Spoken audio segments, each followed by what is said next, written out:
Terminal वोल्टता हो गई थी, ठीक है। अब इसके बाद में अपने करेंगे सेलों का श्रेणी क्रम। तो नेक्स्ट हेडिंग लिखो, सेलों का श्रेणी क्रम।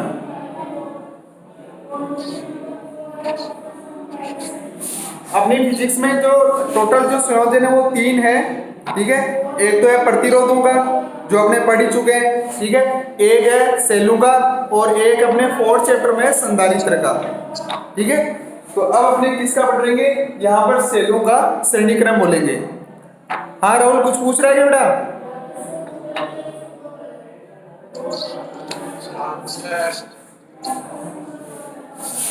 क्या राहुल कुछ प्रॉब्लम है, कुछ पूछना है बोल। नहीं सर। अब देखो सेलों का श्रेणी क्रम है, इसमें क्या होगा, 2 सेल लेने, इसमें भी डायग्राम बना लो पहले।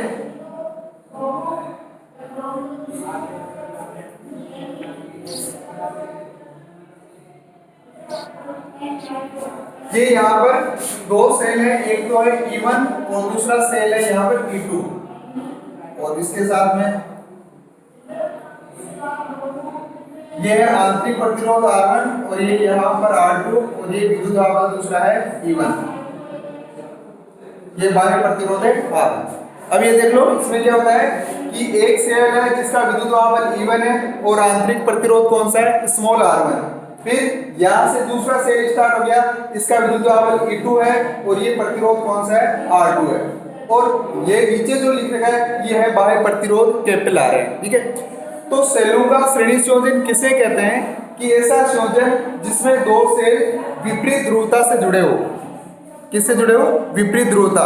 विपरीत ध्रुवता का मतलब जैसे ये वाला फर्स्ट सेल है, ठीक है, ये इसका नेगेटिव है तो दूसरे वाले सेल का ये क्या है, पॉजिटिव है। तो इसको क्या बोलेंगे, सेलों का श्रेणी क्रम, ठीक है। तो इसमें क्या होगा, जब 2 सेल विपरीत ध्रुवता से जुड़े हो, विपरीत ध्रुवता से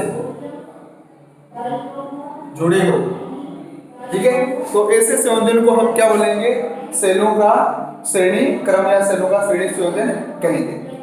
अब उसके बाद में ये तो फर्स्ट पॉइंट हो गया। अब इसमें क्या होगा, धारा का मान समान रहता है सेलों के श्रेणी क्रम में, जैसे प्रतिरोधों का श्रेणी क्रम में धारा का मान समान रहता है, इसी तरह यहाँ पर भी क्या होगा, धारा का मान समान रहता है। तो दूसरा पॉइंट आ जाएगा, धारा का मान या विद्युत धारा का मान समान लेकिन टर्मिनल वोल्टता अलग अलग होती है। टर्मिनल वोल्टता वो क्या होती है, अलग अलग होती है। वापस सुन लो मैंने क्या बताया। फर्स्ट पॉइंट क्या है कि जब 2 सेल विपरीत ध्रुवता से जुड़े हो, विपरीत ध्रुवता का मतलब देख लो यहाँ पर क्या है, एक सेल E1 है, इससे वाली जो फर्स्ट वाली लाइन है ये पॉजिटिव है, दूसरी वाली नेगेटिव है। तो दूसरे वाले सेल का ये पॉजिटिव है और ये कौन सा है, नेगेटिव है। तो दोनों के क्या होगी, विपरीत ध्रुवता होगी ना। तो इसी संयोजन को हम क्या बोलेंगे, सेलों का श्रेणी संयोजन बोलेंगे। अब इसमें धारा का मान तो समान रहता है लेकिन टर्मिनल वोल्टता जो कल V की वैल्यू निकाली थी उसका मान क्या होता है, अलग अलग रहता है। तो हम प्रथम सेल के लिए लिखेंगे, तो प्रथम सेल के लिए क्या आ जाएगा, प्रथम सेल के लिए क्या आ जाएगा, V1 equal E1 minus I R1, ये इक्वेशन हो जाएगी फर्स्ट। इधर देख लो V1 equal E1 minus I R1। अब मैंने I के 1 नहीं लगाया, विद्युत धारा का मान समान है, तो V1 equal E1 minus I R1। और द्वितीय सेल के लिए क्या हो जाएगा, द्वितीय सेल के लिए जो E2 सेल है इसके लिए क्या हो जाएगा, V2 equal E2 minus I R2, ये इक्वेशन हो जाएगी सेकंड। तो ये तो फर्स्ट होगी, ये दूसरी किसके लिए होगी, द्वितीय सेल के लिए सेकंड होगी। अब क्या करेंगे, कुल टर्मिनल निकाल देंगे, टर्मिनल वोल्टता। तो V बराबर, यहाँ हम लिख रहा हूँ आगे, तो V बराबर V1 प्लस V2, ये इक्वेशन आ जाएगी थर्ड। बता देना, यहाँ तक दिखाई दे रहा है ना, V बराबर है V1 प्लस V2। अब क्या करेंगे, V1 और V2 की दोनों की वैल्यू पुट कर देंगे, जो इक्वेशन फर्स्ट है और इक्वेशन जो सेकंड है। तो यहाँ पर रखेंगे तो V इक्वल क्या आ जाएगा, V इक्वल क्या आ जाएगा, E1 माइनस I R1 फिर प्लस, फिर है E2 माइनस आई और ये R2। समझते जरा साथ साथ में। V इक्वल लिखा है मैंने, V1 की वैल्यू पुट कर दी और बाद में किसकी वैल्यू पुट कर दी, V2 की। तो ये V1 और V2 की दोनों की वैल्यू पुट कर दी। अब हम क्या करेंगे, E1 और E2 को एक तरफ लिख लेंगे, एक तरफ हम पहले लिख लेंगे। तो V इक्वल क्या आ जाएगा, E1 प्लस E2, ये माइनस आई R1 और माइनस आई R2। ठीक है, E1 प्लस का है, E2 भी प्लस का है, माइनस आई R1 ये माइनस आई R1 और यहाँ पर माइनस आई R2 ये माइनस आई R2। अब ओम के नियम के अनुसार B बराबर क्या होता है, आई आर होता है। तो यहाँ पर B की जगह क्या रख देंगे, आई आर। यह जाएगा आई आर और इन दोनों को इधर की साइड लिख लो। तो आई R1 प्लस आई R2 इक्वल आ जाएगा E1 प्लस E2। अब इधर क्या ले लेंगे, आई कॉमन ले लेंगे, आई क्या ले लेंगे, कॉमन। तो आई इक्वल क्या हो जाएगा, R plus R1 plus R2 और इधर आ जाएगा E1 प्लस E2। तो अपने को किसका मान निकालना, आई का मान। तो आई का मान निकालेंगे तो आई बराबर क्या आ जाएगा, आई का मान आ जाएगा E1 अपॉन E2 और नीचे आ जाएगा R plus R1 plus R2। ये तुम्हारा फाइनल फॉर्मूला हो गया। या इसको ऐसे लिख सकते हो, E इक्वल E EQ। नीचे यहाँ लिखा है EQ, EQ का मतलब है तुल्य विद्युत वाहक। ठीक है, और अपॉन में R प्लस R EQ ये तुल्य आंतरिक प्रतिरोध। तो ये हो गया सेलों का श्रेणी क्रम। अब इसको लिख लो, फिर वापस एक बार रिपीट कर देता हूं मैं।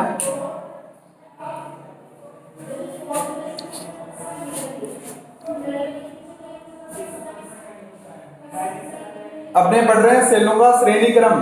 अगर नहीं दिखाई दे रहा तो बता देना।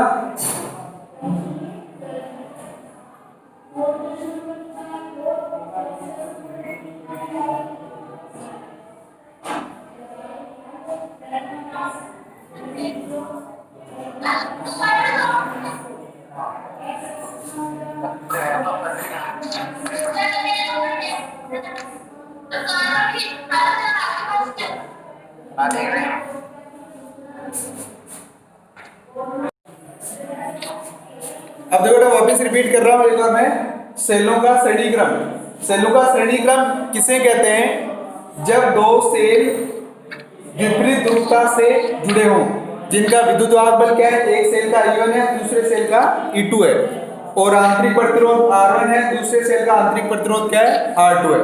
तो पहला पॉइंट क्या लिखा है कि जब दो सेल विपरीत ध्रुवता से जुड़े हो तो उसको सेलों का श्रेणी संयोजन कहेंगे। फिर इसमें धारा का मान समान लेकिन टर्मिनल वोल्टता का मान क्या होता है, अलग अलग होता है। तो प्रथम सेल के लिए लिखेंगे, देखो V1 इक्वल E1 माइनस आई R1, दूसरे सेल के लिए V2 इक्वल E2 माइनस आई R2। मैंने I के 1 नहीं लगाया, क्यों, क्योंकि विद्युत धारा का मान क्या है, समान है। उसके बाद में यहाँ पर ऊपर देखो V equal V1 plus V2। अब V1 की और V2 की दोनों की वैल्यू पुट कर दी। तो E1 और E2 को एक तरफ लिख दिया, पहले लिख दिया, और फिर माइनस आई R1 माइनस आई R2। अब माइनस आई R1 और माइनस आई2 को इधर इधर ले जाएंगे तो ये नेगेटिव है, वो साइन पॉजिटिव में लिख देंगे। तो V इक्वल आई R1 प्लस आई R2, आई कॉमन ले लेंगे तो ये आ जाएगा I equal E1 plus E2 R plus R1 plus R2। तो ये सेलों का श्रेणी संयोजन या श्रेणी क्रम। अब इसमें किसी को कुछ पूछना हो या नहीं समझ आता हो बताओ, फिर नेक्स्ट पॉइंट करें, सेलों का समांतर क्रम। लिख लिया सबने बच्चों? Yes sir. आ गया समझ में? बताओ आ गया समझ में तो नेक्स्ट पॉइंट करें। इसमें किसी को कुछ दिक्कत हो या कोई पॉइंट नहीं समझ आया तो बताओ।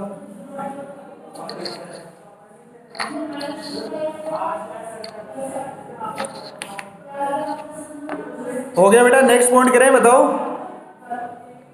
Yes sir. बोल दिया करो, जो पॉइंट जहां पे नहीं समझ आया या नहीं दिखाई दे रहा तो बता देना। अगला जो पॉइंट है वो है सेलों का समांतर क्रम।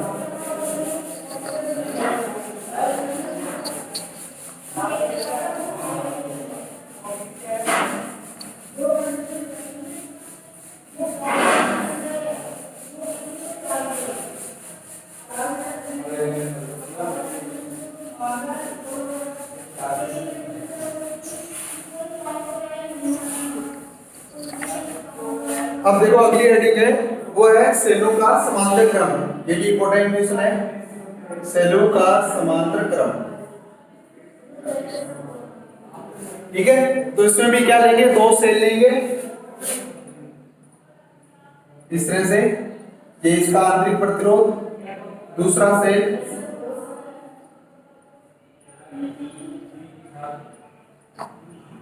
और इनको किसी बाह्य प्रतिरोध से जोड़ देंगे। ये ए पॉइंट है, ये बी पॉइंट है, ये R1 है, R2 है, E1 है और ये E2 है। अब देखो ये कौन सा क्रम है, सेलों का समांतर क्रम है। समांतर क्रम का मतलब ये है कि दोनों सेल जो E1 और E2 है, इनका जो प्रथम भाग है वो तो किससे जुड़ा हुआ है, ए भाग से, ए पॉइंट से, और दोनों सेलों का जो दूसरा भाग है वो किससे जुड़ा हुआ है, बी भाग से। ठीक है, तो इस क्रम को क्या बोलेंगे, सेलों का समांतर क्रम कहेंगे। वापस सुन लो, ऐसा संयोजन जिसमें दोनों सेलों के प्रथम सिरे ए बिंदु से जुड़े हो और जो दूसरे जो सिरे हैं वो बी बिंदु से जुड़े हो, तो इस क्रम को क्या बोलेंगे, सेलों का समांतर संयोजन, समांतर क्रम बोलेंगे। ठीक है, अब इसमें क्या होगा, धारा का मान तो क्या रहेगा अलग अलग, लेकिन टर्मिनल वोल्टता क्या रहेगी, समान। तो इसमें क्या होगा, विद्युत धारा का मान तो अलग अलग, विद्युत धारा का मान अलग अलग, किंतु टर्मिनल वोल्टता समान। वापस सुन लो क्या लिखा मैंने, कि इसमें विद्युत धारा का मान तो क्या रहेगा अलग अलग, लेकिन टर्मिनल वोल्टता जो V का मान होगा वो क्या रहेगा, समान रहेगा। जैसे अपने प्रतिरोध वाला किया था ना, प्रतिरोध में समांतर क्रम में विभव का मान क्या रहता है, समान रहता है, धारा का अलग अलग। इसी तरह ये सेलों का है। ठीक है, तो इसमें अब प्रथम सेल के लिए निकालेंगे, जैसे श्रेणी क्रम का निकाला था, इसी तरह इसके लिए तो क्या लिखेंगे, प्रथम सेल के लिए, प्रथम सेल के लिए क्या आ जाएगा, V equal E1 minus I1 R1। अब देखो ध्यान से देखना कि V इक्वल मैंने लिखा है E1 माइनस I R1। अब मैंने V के 1 नहीं लगाया, V के 1 नहीं लगाया, क्यों, क्योंकि मैंने ऊपर क्या लिखा है, टर्मिनल जो टर्मिनल वोल्टता है उसका मान क्या है, समान है, समान है, तो उसको 1 लगाने की जरूरत नहीं है, V का V रहेगा। अब क्या करेंगे, इन दोनों को इधर ले आओ, तो ये आ जाएगा I R1 और V को इधर ले जाओ, तो ये आएगा E1 माइनस V। अपने को क्या चाहिए, धारा चाहिए, विद्युत धारा, तो I1 इक्वल क्या आ जाएगा, I1 इक्वल आ जाएगा E1 माइनस V अपॉन क्या आ जाएगा, R1। ये इक्वेशन हो जाएगी फर्स्ट। देख लो मैंने क्या लिखा है, I R1 इक्वल है E1 माइनस V इक्वल है I1 equal E1 minus V upon R1। ठीक है, अब मैं इसका ऊपर लिख रहा हूँ, नीचे से दिखाई नहीं देगा। अब इसकी दूसरी इक्वेशन है द्वितीय सेल के लिए, तो यहां पर लिख रहा हूं मैं आगे, द्वितीय सेल के लिए। अब डायरेक्ट करंट का फॉर्मूला लिख रहा हूं मैं, वापस ये नहीं लिख रहा हूं, I2 लिख रहा हूं यहां पर, I1 की जगह यहां पर क्या लिख रहा हूं मैं, I2। तो I2 इक्वल क्या आ जाएगा, ये आ जाएगा E2 minus V upon R2। ये इक्वेशन हो जाएगी सेकंड। वापस देख लो, ये इक्वेशन फर्स्ट है प्रथम सेल के लिए, और ये द्वितीय सेल के लिए लिख दी मैंने, I2 equal E2 minus V upon R2। अब कुल धारा निकाल लेंगे, कुल धारा क्या हो जाएगी, I बराबर I1 प्लस I2, ये इक्वेशन थर्ड हो जाएगी। ठीक है, अब क्या करना है, अपने पास में I1 और I2 की वैल्यू आ गई, I1 की वैल्यू है और I2 की वैल्यू ये है, दोनों की वैल्यू पुट कर दो। ठीक है, तो क्या आ जाएगा, I इक्वल क्या आ जाएगा, E1 minus V upon R1 और plus E2 minus V upon R2। साथ साथ समझते जाना बेटा, जहां पर नहीं समझ आए कोई स्टेप बता देना। अब वापस वही, इसको वापस कैसे लिख सकते हैं हमने, तो I इक्वल इसको लिख देंगे E1 upon R1 minus V upon R1 plus E2 upon R2 minus V upon R2। ठीक है। अब उसके बाद में E1 और E2 को एक तरफ लिख देंगे, तो I इक्वल इसको लिख देंगे E1 अपॉन R1 प्लस ये लिख देंगे E2 अपॉन R2, फिर माइनस V कॉमन ले लेंगे तो 1 अपॉन R1 प्लस क्या आ जाएगा 1 अपॉन R2। ये थोड़ा डेरिवेशन लंबा ही चलेगा, इसलिए साथ साथ समझते जाना। अब ये आ गया I इक्वल, अब इनका क्या लेना अपने को, एलसीएम ले लेंगे। एलसीएम ले लेंगे तो I इक्वल क्या आ जाएगा R1 R2, ये आ जाएगा E1 R2 plus E2 R1, और ये आ जाएगा माइनस V, और यहाँ पे आ जाएगा R1 R2, और ये आएगा R2 प्लस R1। एक बार यहाँ तक लिख लो, उसके बाद इधर वाला मिटाना पड़ेगा, पहले यहाँ तक लिख लो।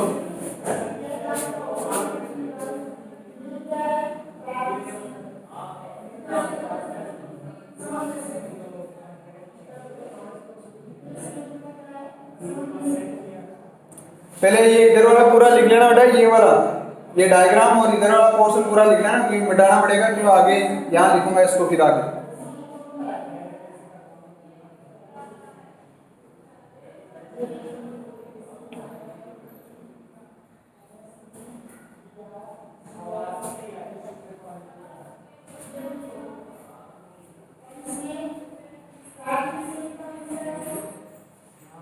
लिख लिया तो बता देना।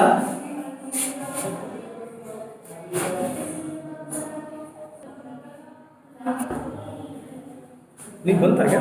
हाँ। अब देखो इसमें, अब क्या करना है इधर देख लो। अब ये जो minus VR2 plus R1 R1 इस वाले को सारे को इधर की तरफ लिखना है। इधर देख लो, यहाँ तक दिखाई दे रहा है ना, देख लेना एक बार। तो ये लिखूंगा मैं VR2 प्लस R1। नहीं दिख रहा है क्या?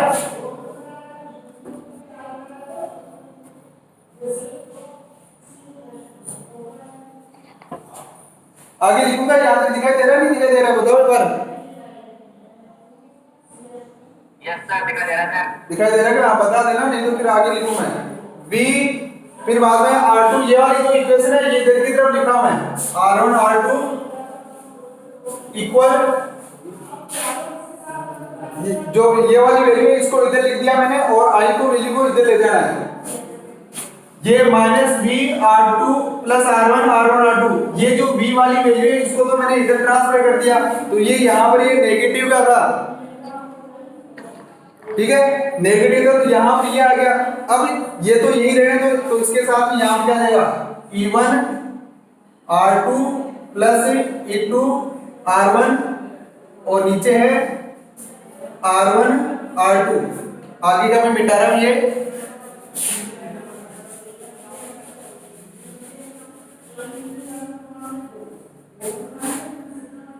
ये लिख दिया, और ये I को इधर ले गया, ये आ गया अपना I। इधर देख लो, ये वाला जो स्टेप है ये इधर की साइड लिखा है मैंने, ये माइनस का है VR2 प्लस R1 R2, इसको मैं इधर ले गया, ठीक है, और जो I है इसको क्या ले गया, उधर ले गया। देख लो एक बार। अब क्या करना है, B को तो यही रहने दो, बाकी को क्रॉस मल्टीप्लाई कर दो। ध्यान से देखना ना, एक स्टेप है। V की वैल्यू निकालनी है, तो V की वैल्यू निकालने के लिए इसके साथ में दोनों के साथ में क्या करेंगे, क्रॉस मल्टीप्लाई। तो V इक्वल इसको लिखूंगा मैं, V इक्वल ये आ जाएगा E1 R2 plus E2 R1, और ये नीचे लिख दिया मैंने R1 R2, तो ये इसके नीचे आ जाएगा R2 प्लस R1, और ये इसके ऊपर चला जाएगा R1 और R2। बेटा ध्यान से समझ लेना ये वाला स्टेप।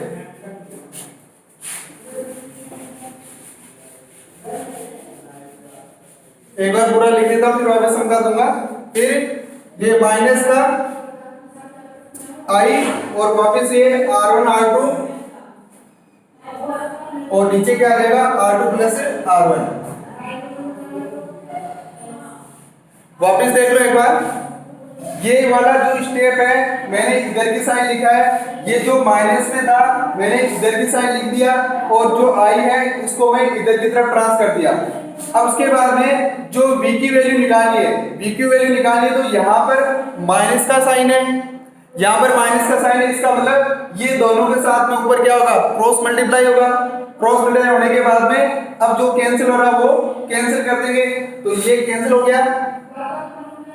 अब v इक्वल क्या आ जाएगा, e1 r2 plus e2 r1, और नीचे क्या आ जाएगा r2 प्लस r1, और ये हो जाएगा i r1 r2 और नीचे r2 प्लस r1।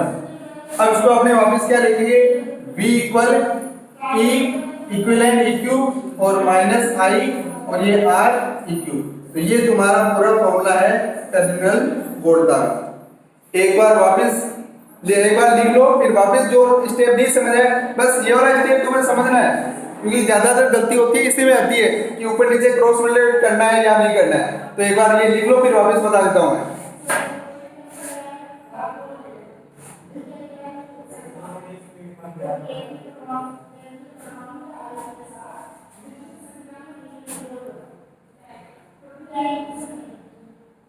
बेटा कोई स्टेप नहीं समझ आया तो एक बार वापस पूछ लेना, क्योंकि ये यहाँ पर ज्यादातर गलती होती है बच्चों से। ये यहाँ तक तो कोई दिक्कत नहीं है, यहाँ पर थोड़ी दिक्कत है, तो एक बार कैलकुलेशन समझ लेना किस तरह से किया मैंने।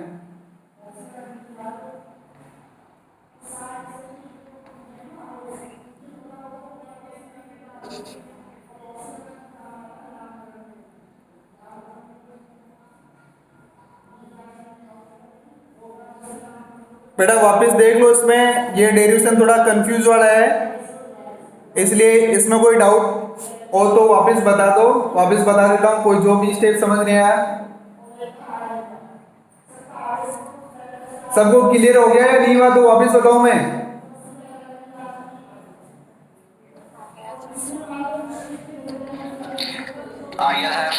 बेटा सभी को आना चाहिए, एक के आने से नहीं है, सबको समझ आएगा तभी आगे चलेंगे अपने। अगर किसी को भी जो भी ऑनलाइन हो 10 या 11 दिन, अगर किसी को नहीं है समझ आया तो वापस बता दो, वापस बता दूंगा मैं।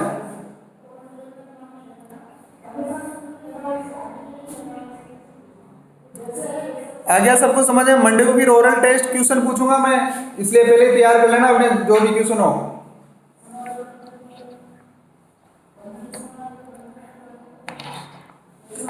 नेक्स्ट पॉइंट करें बेटा, अगर हो गया तो सबका। नहीं सर। चलो कर फिर।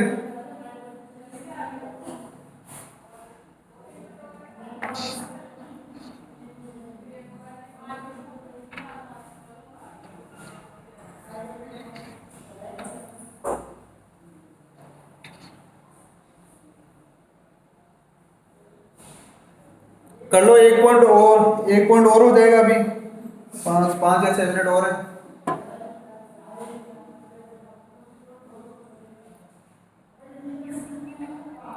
ये हो गया क्या बेटा, बताओ डाउट। नेक्स्ट पॉइंट करें भी।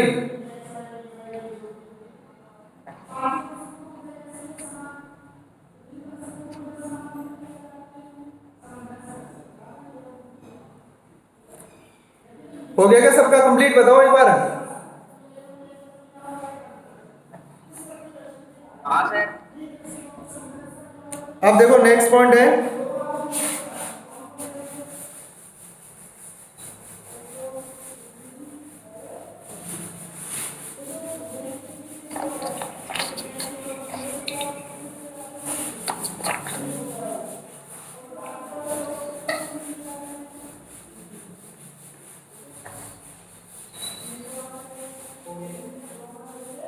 अब देखो नेक्स्ट पॉइंट है वो है विद्युत शक्ति, इलेक्ट्रिक पावर। ये तुम्हारा 10th क्लास में पढ़ा हुआ वही है पॉइंट, विद्युत शक्ति। ठीक है, तो इसको फॉर्मूले में हम प्रूफ करेंगे। तो P बराबर W अपॉन T, W यहां पर क्या है, कार्य, और T यहां पर क्या है, समय। तो कार्य का मात्रक क्या होता है,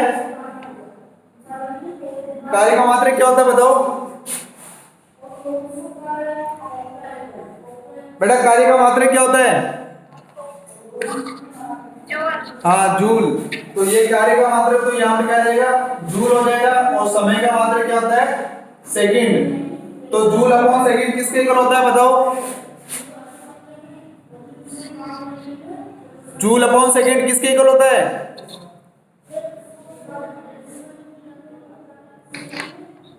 अरे विद्युत शक्ति का मात्रक क्या होता है बताओ बेटा? ये तो 10th क्लास का क्वेश्चन है। हाँ, वॉट। हाँ बिल्कुल बिल्कुल सही है। इसको डब्ल्यू से लिखते हैं अपने, ठीक है? वाट होता है, ठीक है। P बराबर डब्ल्यू अपॉन टी, कार्य बटे में समय, जूल बटे में सेकंड या वाट हो, एक ही बात है। अब इसके बाद में V बराबर होता है डब्ल्यू अपॉन क्यू। V बराबर क्या होता है? W upon Q. तो ये इसको इक्वेशन फर्स्ट कर दो और ये इक्वेशन सेकंड। अब जो W की वैल्यू है वो इसमें पुट कर देंगे, तो P बराबर क्या आ जाएगा? W की जगह V Q अपॉन T आ जाएगा, ठीक है। अब I इक्वल क्या होता है? Q अपॉन T होता है। I इक्वल क्या होता है? Q अपॉन T होता है। तो Q की जगह क्या वैल्यू पुट कर देंगे? IT। तो P इक्वल क्या आ जाएगा? V I T upon T।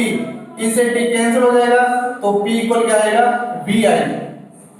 तो इसको लिख देंगे P इक्वल V I। तो एक फॉर्मूला ये हो जाएगा।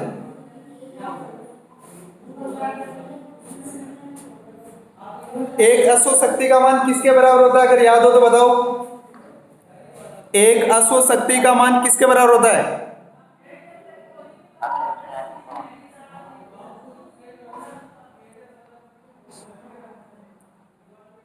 एक अश्व शक्ति का मान किसके बराबर होता है? याद हो तो।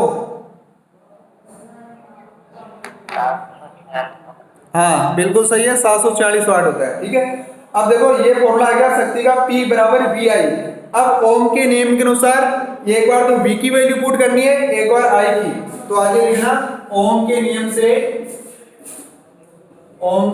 से V बराबर आई आर। V बराबर आई आर। तो यहाँ पर V की जगह वैल्यू पुट करेंगे तो P बराबर क्या आ जाएगा? P बराबर आएगा आई स्क्वायर आर। तो एक शक्ति का फॉर्मूला ये वाला हो जाएगा। अब I की वैल्यू पुट कर दो, तो I equal V upon R होगा। I equal V upon R. तो अब क्या आ जाएगा? P बराबर आ जाएगा V स्क्वायर अपॉन आर। तो ये शक्ति के तीन फॉर्मूले हैं, देख लो। P बराबर V आई है, P बराबर आई स्क्वायर आर है, और P बराबर क्या है? V स्क्वायर अपॉन आर है। तो इनके न्यूमेरिकल क्वेश्चन पूछे हुए हैं।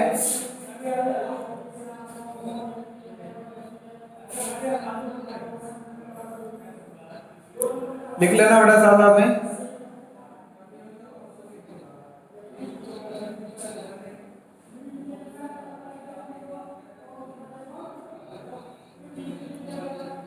अब विद्युत शक्ति का विमीय सूत्र क्या होगा? विमा निकाल के बताओ एक बार। विद्युत शक्ति का विमीय सूत्र क्या होगा बताओ?